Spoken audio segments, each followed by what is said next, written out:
everyone. Welcome back to Unarmored Talk Podcast. I am your host, Mario P. Fields, and today's amazing guest who's willing to remove her armor to help other people is Dr. Jennifer Stelter. Welcome. Thank you so much for having me. I appreciate it. No, I appreciate you. She's super busy, guys, saving the world. So I'm excited to get on the show for about 15, 20 minutes. But before we get to our wonderful guests, thank you everyone for supporting our show as we quickly, we're approaching 3 years and running, over 700, almost 800 cities. The audio has been downloaded in 37 countries. And if you're not subscribed to the YouTube channel, or if you are, YouTube has created a tab for podcasters. So now all of the video is on my YouTube channel under the podcast tab for Unarmored Talk videos. So get on there, keep sharing, keep watching. Truly appreciate it. And every time you share or watch a video, it generates funds. My YouTube channel is monetized and it's for charity. And every penny goes to Still Serving Incorporated. And last but not least, thank you to our channel members. Your monthly contributions have been making a difference. And get on our website, check out some of those pictures and making an impact on tomorrow's professionals. Okay, I'm done. Done with all that admin, done with all that stuff from the heart.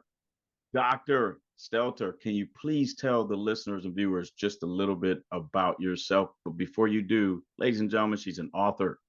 She's everything, an author, a clinical psychologist, and more. So I just want you guys to know that before she begins. Over to you, Dr. Stelter. Absolutely. Well, thank you for having me. I really do appreciate it. And so just a little bit about me, my journey is a little bit different than a lot of people in my psychology career. I thought when I went to school, I would, get out of school, I would open up a practice, I would, have a couch and a chair, and that would be it, right? But it didn't go that way, actually. And my journey is a little bit different as I'm now in dementia care, which is interesting. For a lot of psychologists, they don't necessarily go into that realm. I spent the first half of my career in mental health, and then now in my second half of my career working with those living with dementia. And so, for me, most people, when they wind up in this field, they usually have someone that they know who's developed the disease. And it actually was reversed for me. I actually wanted to get into dementia care. And then unfortunately, one of my grandmother-in-laws actually was diagnosed and has passed away with Alzheimer's disease. So I was able to be an asset to the family, which I'm really grateful for, and having all this knowledge and expertise in it. And so, for me, it was certainly trying to embark upon something that I thought I could really make a difference from my own journey. And it kind of made shape, through being able to give back in mental health, and then now giving back in dementia care. So that's a little bit about myself in terms of my journey has been. Yeah, and let's talk a little bit about your book that you authored. And ladies and gentlemen, once you guys hear a book, and it'll be in the show notes, go out and get a copy. It's Dr. Stelter. Come on. Yeah, so the book is called The Busy Caregiver's Guide to Advanced Alzheimer's Disease. It was published by Johns Hopkins in 2021. And it really is a guide to help all kinds of caregivers. So family caregivers, those who work in senior living, who are on the front lines every day. It really is a nice workbook that can provide you so many tools to be able to feel confident and competent in what you do when working with and or caring for those living with dementia. And so it's nice because you walk away with this toolbox, is what we always talk about at the Dementia Connection Institute. Get your toolbox, right? And you have to fill it, because you don't know, especially if you work in senior care, there's all kinds of folks that you're going to be caring for. And if you are caring for that person at home, you know them a little bit better, so you know what tools should go in that box, right? But it's important to have a plethora at your fingertips, so you are armored, not to just take away your name of your podcast, right? You are armored with the ability to care for that person no matter what happens. And so that's really what my mission is in working with people with dementia, is to help people understand the disease and fill their toolbox so they feel confident and competent in what they're doing. Yeah, and so let's just jump right into the topic. And thank you for being such a caring, professional and person in helping people with, severe challenges especially as it impacts the brain. But let's jump into the topic. You mentioned two words: confidence and competent. And as I've gotten to know you over the past few months, you just seem like you seem like a very competent and confident professional, but it wasn't always like that. What happened from my basic understanding in high school, I want to say? Yes, absolutely. So this is me really unarmoring myself. And for those that have followed me on social media, have heard a little bit about my story, but my story didn't, just come, where I just woke up one day and said, I want to be a psychologist, right? It actually was because I went on my own mental health journey, and it actually Mm, started in high school, Mario, like you said. So in high school, I started to experience a lot of just disturbing emotions for myself. I think a lot of high school kids go through this awkward time of first puberty, and then they're going through, learning about yourself as a growing woman or a growing man, and you are dating, I'll use that word loosely, dating, right, in high school, and you're trying to make lifelong friends, figure out what you're going to do with your life, right? Because you're deciding what you're going to do after high school. And, for me in my high school years, I had a fairly normal childhood. I can't complain about any of that. My parents were great. They're not perfect like every parents, but I had a fairly normal childhood. And so in high school, I started to really just not like myself. mm, And I remember looking at myself one day. This is where it really started. I remember so vividly. I remember looking at myself. I looked down at my body and I said, God, you are fat. wow. And I remember that just so much because that was the start of my eating disorder. And what grade were you in? I was a senior in high school, So, actually. so senior in high school when that Yeah. happened. Yeah. But previous to that, I was experiencing some depression on and off. Growing up, I was a little bit chunkier than my friends, my best friend. I was never the girl that was looked at. I was always just the friend, right? And so I kind of played that role, and but was never really happy. I remember my happiest when I was a really young girl, right before I got into like middle school and high school. But when I started to really discover my body, I wasn't happy with it, didn't know what any of that meant. So, but I was had a lot of kind of depression setting in, sadness, that kind of stuff. And when I started to develop my eating disorder in my senior year, it was really started off something where I didn't even know what it was. I started to restrict on eating. I was exercising a lot, and I was gaining control in my world, right? It's a false sense of control knowing that now, but I was trying to control my surroundings. I was trying to control my family life. Again, my family wasn't perfect. My dad, he loved drinking, and so he was what we call a functional alcoholic, right? He would go to work and he would come home, he would have his drinks, those kinds of things. Nothing ever serious came of it. Like, it's not as if we had a disturbing childhood because of it, but we noticed that a lot, and Yeah. he drank in excess. And so it was trying to gain control over that. I was trying to gain control over my boyfriend at the time. He was not the nicest to me, and was not confident and competent enough to walk away from that. I took it, and so it was trying to gain control over that. And so for me, it was just filtering that into an area where I felt like I was gaining control. And Right. then it started to really develop into what's called obsessive compulsive disorder. So I started to have a lot of obsessive compulsive types of experiences where I would have like these anxious thoughts.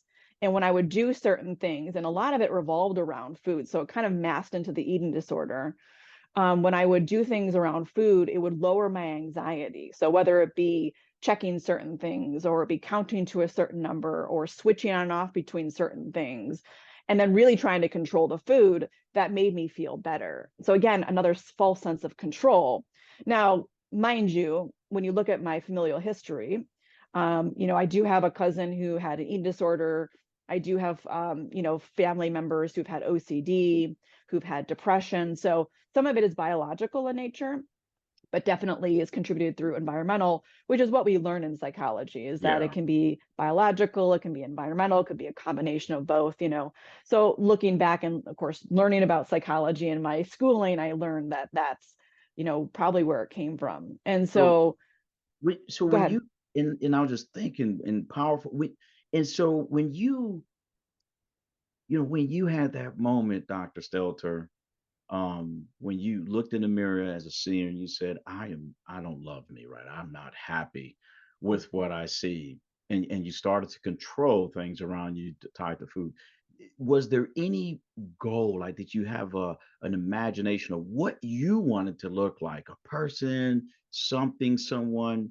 Did you have a vision of what you wanted your body to look I would say in parts, if that makes sense. I like? Yeah, remember looking at parts of my body and being like, I don't like the way my thighs look. I don't like the way my stomach looks. And then I would look at other girls and I'd be like, gosh, I just wish I had those legs or that stomach or something like that. But it wasn't a right, particular person. It just was parts of myself I was unhappy with.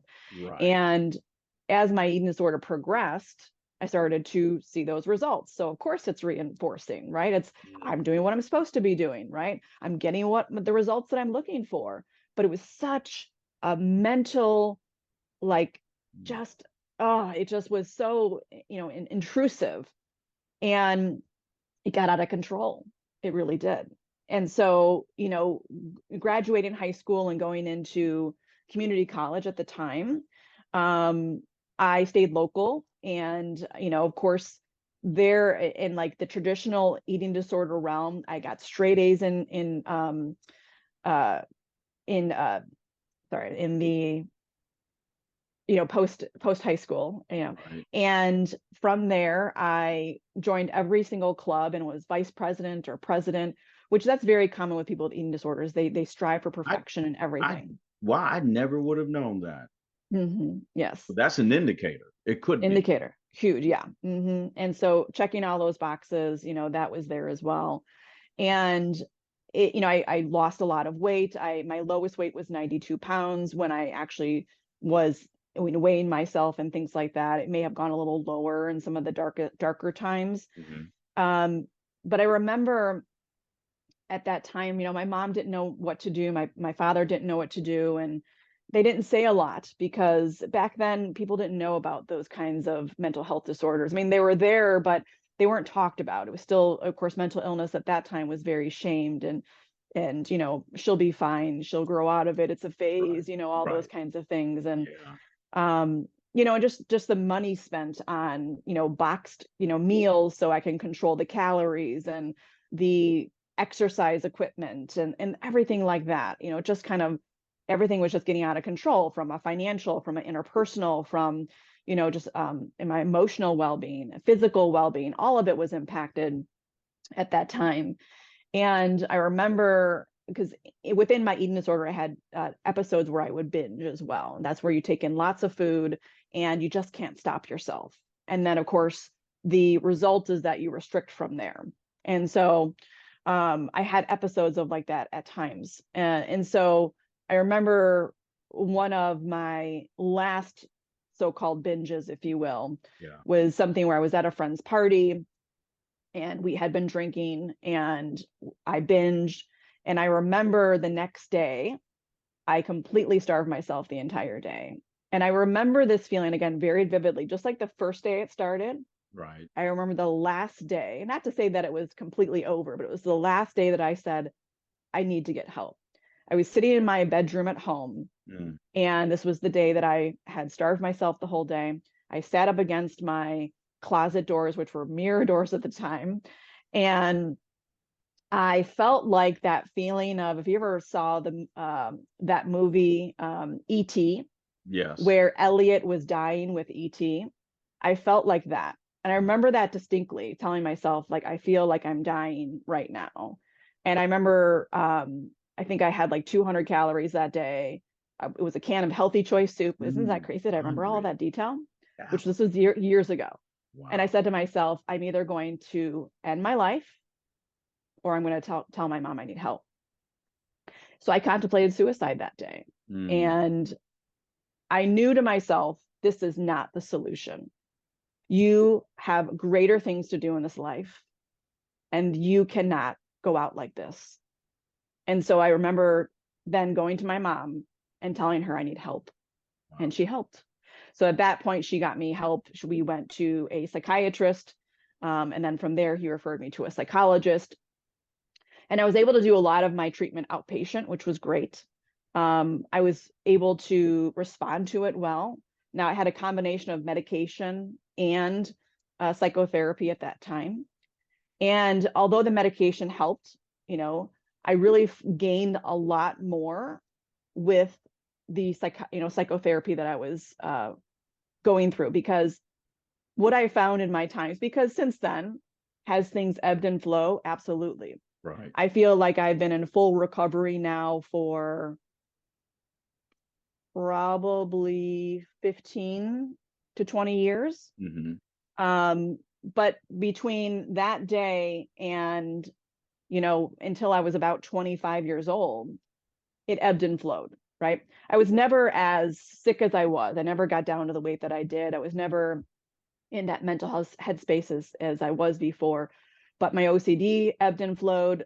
Aspects of my eating disorder always came in. And I always feel like you're not fully cured of it. You're in recovery, right? And it's something where you need to every day make a conscious choice to not practice in that, because meaning that not practice in your eating disorder or your OCD type symptoms. And, with that, I was able to really gain a lot more traction with my life using coping tools.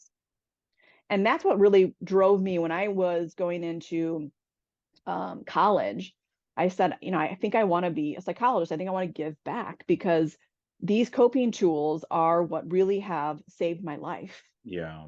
And so as it evolved and I was going through grad school and things like that, and then having graduated, I was able to do that in my first half of my career, working with people with mental health challenges. I was able to give back in terms of educating people on all kinds of non-drug therapies that can really help them. And it's not to say that there isn't a place for medication, because there is, but it only can take you so far. You have to do the rest of the work. And I remember that one being told to me, and me telling so many patients of mine over the years, and it's true. And then when I decided to transition to the dementia field, for me, it was, I can do this on that side too, giving caregivers all kinds of non-drug tools, because knowing senior living and having worked in senior living for 12 years, there's an overuse of medication with people living with dementia. And again, not to say there's not a place, but it's way overutilized. And so I said, we've got to use our hands and our heart, because there is a place for this here. And that has been my mission ever since I moved into the dementia care field. And I love how even earlier you said, even in your book, and I love thank you for letting us go down this journey, because you said, Mario, even though this podcast is called Unarmored Talk, I'm providing some armor, where folks are armed with the skills, the confidence, and competency to deal with life challenges as they come. And here you are. And I love how you mentioned the choice, which is relevant to the discussion framework, Dr. Stelter, of this podcast, is emotions are naturally humans, but to think is a choice. And if you think, you can improve the outcome of the situation. And thank goodness you did, because we wouldn't have this wonderful doctor in front of us helping the world. Looking back at that journey, if you had to pick one thing, one piece of advice to give anyone, it could be parents, it could be the actual person that's going through it, a coach, a teacher, whatever. What advice would you give to the viewers and listeners? Yes, certainly. I'm gonna kind of play off of what you said in this stay on the topic of choice. Okay. Yeah. If you always say to yourself, like, if I could go back knowing what I know now, I wish that I could, right? And what I wish is, I wish I knew how the brain worked back then. How our thought process works specifically, right? Is that I have learned, of course, in school, being educated, and then, of course, educating so many people, no matter of their diagnosis, on how we think makes a huge difference. And although there's such dark times that we feel like we have no control over it, we do have control over it. And we have to understand that, and this is kind of coming from a cognitive behavioral kind of standpoint, which is one of the many kinds of frameworks that I come from, is it's understanding that, to your point, the way that we think is what influences how we feel. And how we feel is what influences our actions. Mm. And so where do we start here is we start with how we think, right? And we need to understand and analyze the way that we think, right? And simply, I know analyze is a kind of a big word and it can be scary. It's just basically think about what you're thinking.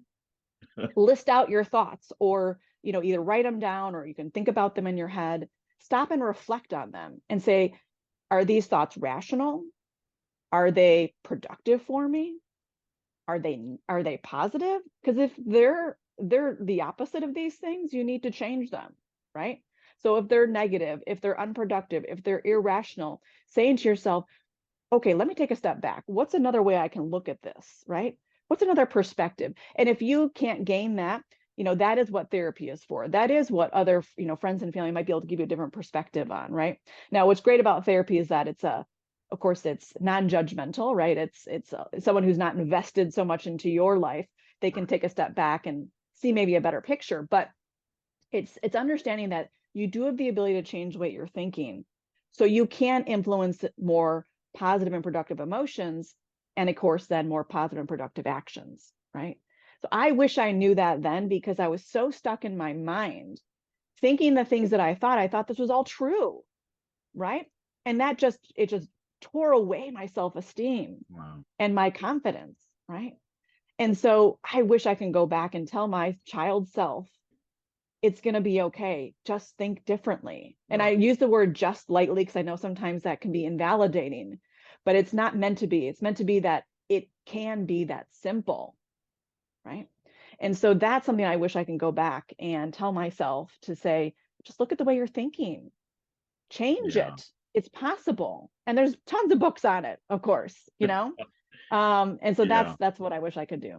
No, and you have a fan here, but thank you so much. I know, I don't want to take up too much more of your time as you're doing what you're passionate about doing, and that's helping people with life challenges. But thank you so much. And thanks to your mother, right? Mm-hmm. You made that wonderful, amazing, thoughtful choice not to end your life, and to ask for help. And thank mm-hmm. you to your mother. Please tell her we said hello. Yes. That, and we're thankful that we still have Dr. Stelter here in the world mm-hmm. making a difference. I truly appreciate you. And from my wife and I, which we are Team Unarmored Talk Podcast, we salute you and thank you, Dr. Stelter. Thank you so much for having me. I'm very grateful to be able to share my story, and I hope it does help others. No, same here. Well, ladies and gentlemen, everyone, this is it for this episode. We will see you guys, or you can hear us, in the next couple of weeks, if you will. But until then, you guys know the deal. Be safe. God bless you all. We'll see you soon.